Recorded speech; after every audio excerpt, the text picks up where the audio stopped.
Welcome back. It's been over a year since I've made a video for Invictus, and during that time we've been playtesting and demoing Invictus.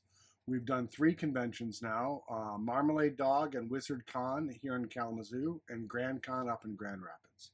The reception to the game has been fantastic. Honestly, much better than I'd ever really imagined at this point in public testing. People have really enjoyed playing this game. One of my key metrics for engagement is, are people on their phones? And the answer is no. But at each of these cons I've been to, as you walk around and you look at other games happening, half the players are on their phone most of the time because it's not their turn. They don't have to pay attention. But when we're playing Invictus, there are no phones in sight. People are engaged, they're fired up, they're on the edge of their seats, they're standing up. I also ask, are people asking questions? Are they planning with their peers between turns? And the answer is yes, absolutely. People are asking tons of questions, and once they understand that reactions can happen at any time, you can do things when it's not your turn, players are laser focused. They're looking for their opportunity to jump in and do their key abilities and to try to stop other people from acting. They're looking for any way they can to disrupt what's happening. And it has just been truly phenomenal. Right now we have the warrior, we have the exarch, which is kind of our version of the monk. We have the ranger, the rogue, the emissary, which is the cleric, and the weaver, which is our mage, up and running. And it is a blast. I'm able to now put a slew of character sheets, pre-made character sheets in front of someone and say, pick what you want to do. And right now, every one of the classes is working really well. Each one of them is unique. Each one of them has a distinctive feel, and each one really delivers a lot of fun. We had one guy up at Grand Con who was just a blast to play with. He played 3 times. The same adventure, he played it 3 times. And each time he played a different class, and he had a different experience and an absolute blast. And I got to say, the guy's name is Rob. He's so much fun to play with. And he really has encouraged me, saying, look, if you'd have been selling this product, people would have bought it here. And so I'm trying to let that motivate me and get some more writing done. I'm a bit of a perfectionist, which is part of why I haven't made nearly as many videos as I'd like to, because in my day job, I'm a professor. I do a lot of teaching work, and so I have to do it right. I have to be perfect. I have to be on. My layouts have to be good. My editing has to be good.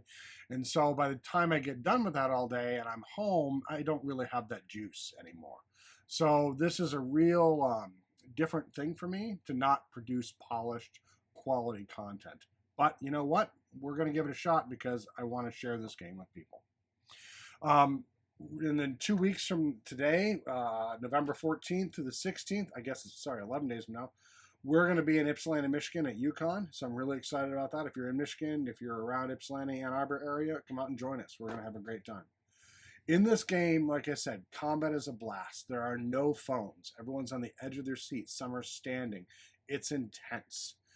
We had a combat experience right now. The Weaver has a spell called Burning Grasp, right? And in Burning Grasp, you can, you grab someone and you basically cook them. Well, one of the things that fire magic has the ability to do, which is often seen as a detriment, is to cauterize a wound or to stop bleeding.